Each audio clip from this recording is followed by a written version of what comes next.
It was a ferocious battle and one of our greatest military victories.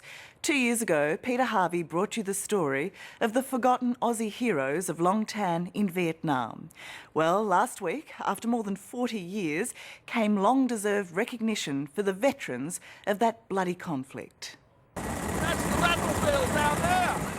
Bob Buick and Dave Sabin lost many of their mates in what's become the most famous battle of the Vietnam War.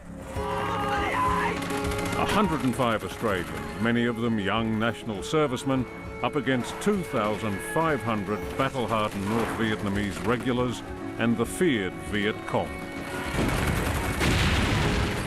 Outnumbered 10 to 1, 18 Aussies died. But hundreds of the enemy were killed and eventually gave up the fight in retreat. What do you think?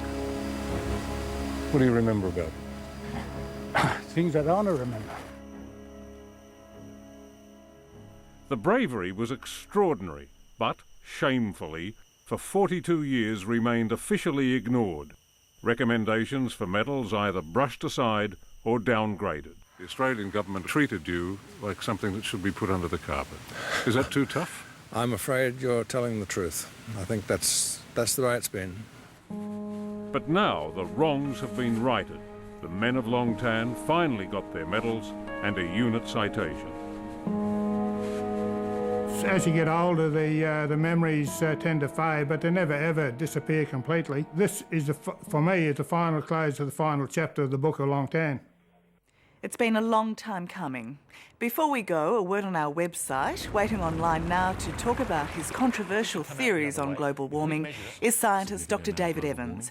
Our address, 60minutes.9msn.com.au. And that's our program for tonight. We'll be back next week with another edition of 60 Minutes. I'm Tara Brown. See you then.